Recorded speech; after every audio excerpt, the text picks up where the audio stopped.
So, not decide to do. but let's focus on actually what is behind all of this. Now, Right, what's behind all this big disagreement right. that is causing all of this Now, tension? it's a lot of, now this is a highly political thing. You know, you've got conservatives versus liberals, you got Republicans versus Democrats, but this has nothing to do with The real social reason, issues. yeah. It has nothing to do with social issues. This is, the government didn't shut down because of gay marriage. The government didn't shut down because of gun control. The government didn't shut down because of any of our social issues that we are also arguing about a lot. Yeah, The government shut down because of money. that's it. And what is What this? money you talking about? Make it clear, make it plain. Let's focus on the national debt. Now, this was something we were focused on and was a big concern for us back In when we 2016. moved back in 2016. But let's focus on what the current status is now. We are in about $38 trillion in debt. $38 trillion in debt. Most of us can't even fathom that number. Well, no one in their lifetime can count that high. Period. You won't be able to. Currently, it's rising at about $2 trillion per year. Per year. And let's break that down. That's about $6 billion a day. $6 billion a day. Yeah, it's crazy. Now, it's another good. that's insane. Yeah, that's insane. Seriously. And then let's talk about what it costs to service this debt. Now, when we say first service this debt, you know, when you got credit card debt and whatnot, you only pay the minimum payments. You know, a lot of us have been there. I'm sure a lot of us are paying minimum payments right A now lot of people are there right now because Exactly. ain't nobody got no money there. So that's exactly what the U.S. government is doing. We're paying minimum payments. We're not paying the principal at all. We can't afford to do that. We are paying the interest payment. And right now, that is about $1 trillion per year that we are paying. That's about what we pay to operate our military, which is the largest military in the world by far. Yeah.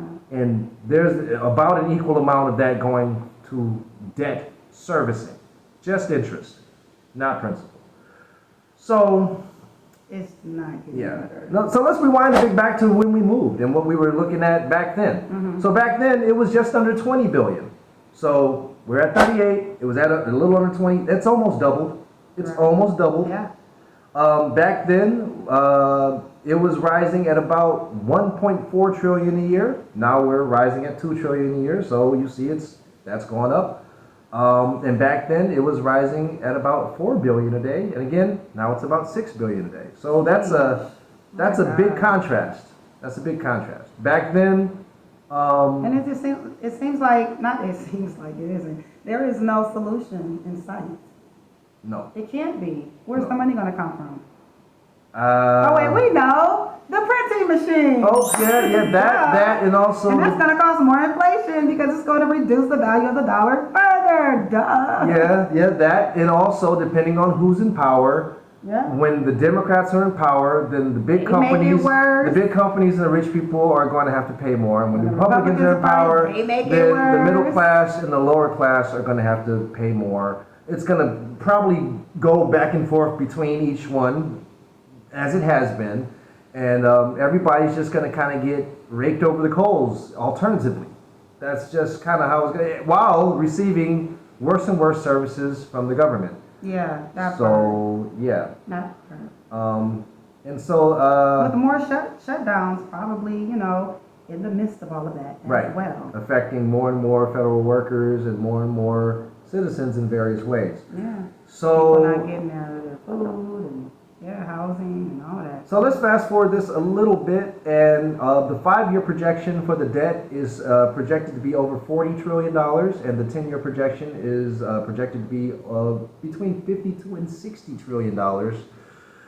So that means in 5 years we'll be paying about $1.77 trillion per year to service the debt, pay the interest, and in about 10 years we'll be paying about $2.4 trillion per year to service that debt, aka pay the interest, not the principal.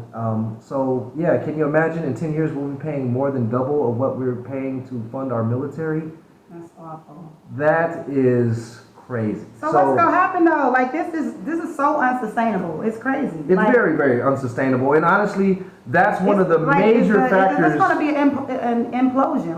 That's bound to happen. This cannot keep going. That's one of the major factors that influenced our move, because that affects everything in regards to your quality of life in the United States. Right. Whether it's you're getting taxed one way or another, whether it's through inflation, whether it's through policy, you're getting taxed. You're getting taxed. You're getting taxed.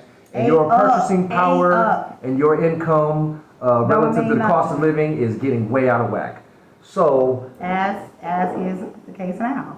And so, some more examples of this, what I call this political pendulum increasing in amplitude. Of course, we've had, in the most recent presidential election, Donald Trump wiped the floor with Joe Biden. Well, no, I'm sorry, not Joe Biden. Initially it was Joe Biden, but then Kamala. And now we've had some off-cycle elections, and the Democrats have been wiping the floor with Republicans. So it seems like the political pendulum is starting to swing the other direction. I'm doing the mop.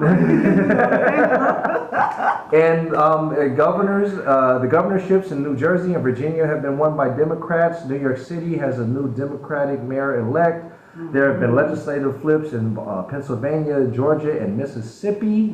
So the South is turning blue again.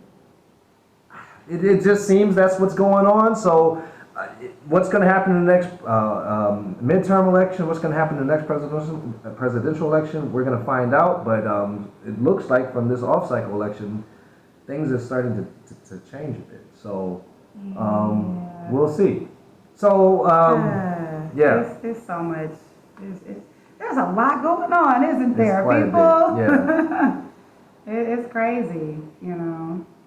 And these types of problems don't just happen in the United States. Let's touch on that for a minute. No, they're not happening just in the U.S. A lot of these type of economic instabilities and social problems and stuff like that the United States is experiencing and have been experiencing, it's also experienced in other westernized countries or developed countries. Yeah, and honestly, it's a developed country disease or something. And it's kind of, well, let's get into another example. And now, I know most of our viewers would not consider Argentina a fully developed country like the United States, but relatively speaking, it's pretty developed for those that don't know.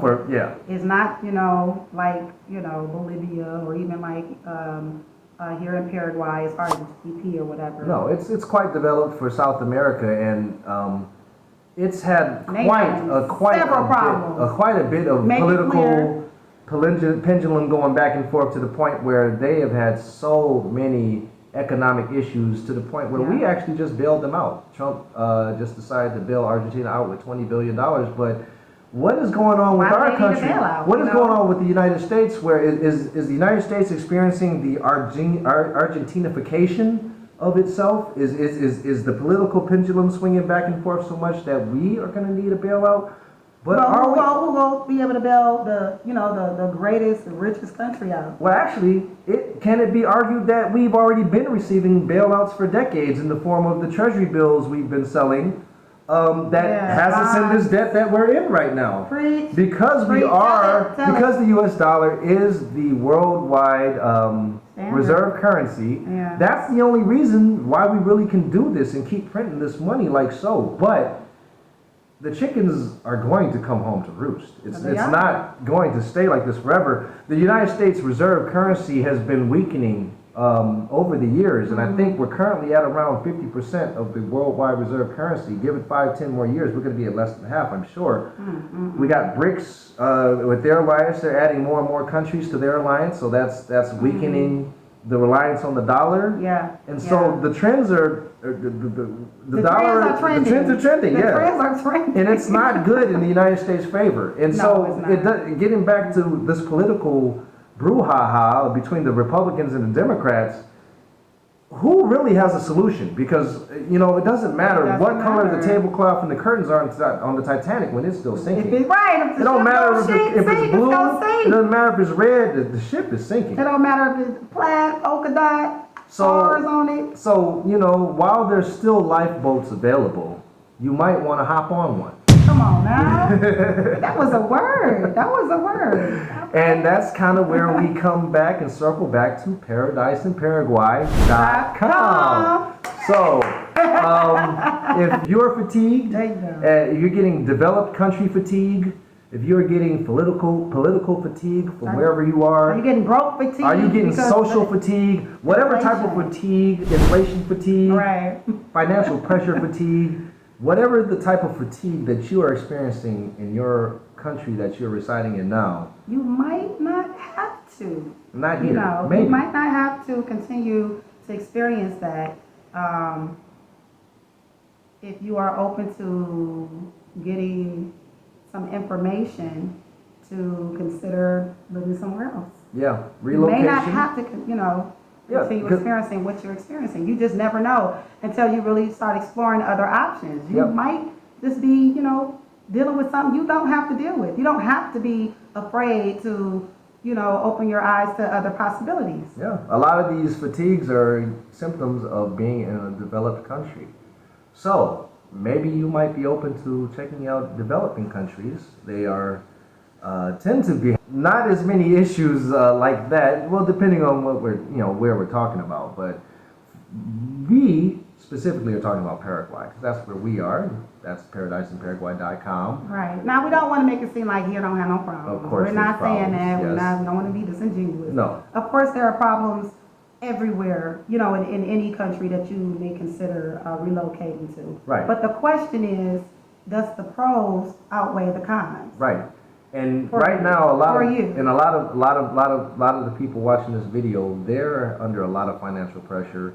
Maybe they're trying to retire and trying to figure out how that's going to work. Maybe they're trying to figure out how they're going to have or grow or continue to grow their family. Yeah. Maybe they're just trying to figure out what the next career move might be or what the next entrepreneurial move might be. Or just how they're going to eat the next day. There's people that have Yeah. faced with the decision on, am I going to eat today, or have more than one meal today, or am I going to pay my rent? Yeah. Can I Yeah. put gas in my car, or can I pay this medical bill because I have an underlying health condition and I gotta go to the doctor on a regular basis? Yep. And these bills keep piling up. Like there's so many situations. And with cost of living projected to continue to increase and wages projected to continue not to increase at the same rate, that's a problem. That's a big problem. That's been a problem we've been living through recently, and it's a problem it seems like we're going to continue to live through in regards to people still in the United States, at least. Yeah. Food's going to continue to go up. Housing is going to continue to go up. We are not really seeing how those pressures are going to be relieved. Transportation and vehicles are probably going to continue to go up, especially since they're still trying to push these computers on wheels, essentially. So yeah, everything's still going up.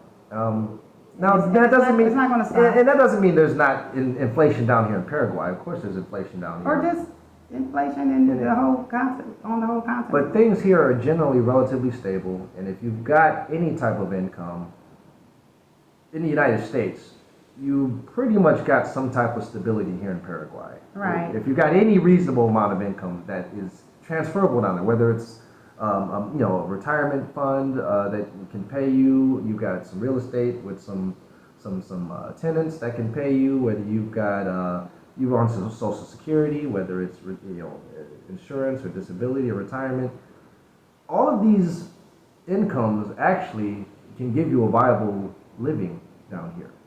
Absolutely, Yeah. absolutely. And we don't just want to talk about, again, just people in the United States. No. We are equal opportunity consultants. Absolutely. Okay? Absolutely. Equal opportunity residency assistance. Okay? Mm-hmm. So we will help whoever, decides to contact us.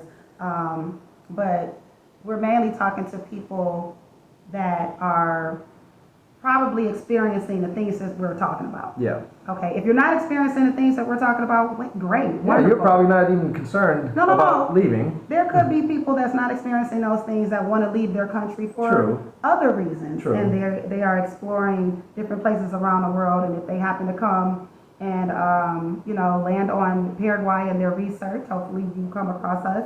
You also, we have open arms to you too. Yeah. But right now we're just saying, specifically for people that are having the worst times, hardship-wise and societal problem-wise, economic and government shutdown problem-wise. Mm-hmm. We're talking about people that's experiencing those things. Those are the ones probably seeking out Those are the ones- information like this the Yeah. most at the moment. So We don't, we really, again, we really sympathize and feel for everybody going through hardships during this period. But we only project it's going to continue to get worse. So Unfortunately. And you probably do too. If you've been paying attention to the news and just looking around outside where you live, you know, specifically, it ain't even just about the news, it's about your real life, real lived experience. You probably know it's not really about to get better either. Yeah, the writing's on the wall. Yeah. The writing's on the wall, unfortunately. So, if you're one of those people that need some information to help you decide if moving abroad is right for you, specifically coming down here to South America, to little old humble Paraguay in particular, and you need some guidance and you need your questions answered, and you need to know how the residency process works, and you want to talk to someone that can relate to you and that speaks English without an accent, again, relate to somebody that has been there and understands where you're coming from and your level of your lifestyle level and all of that, which is something that people that are offering these services can't necessarily connect with you on. Contact the guy and girl Ramon in Paradise at ParadiseInParaguay.com.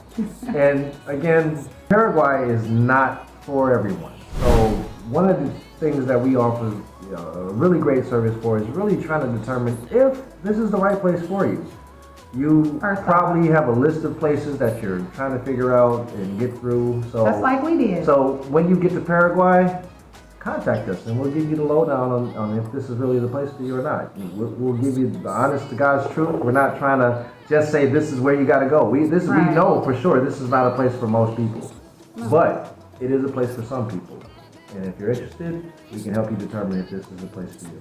Absolutely. That's all we got for today, y'all. Stay strong, peace, and nos vemos. Nos vemos.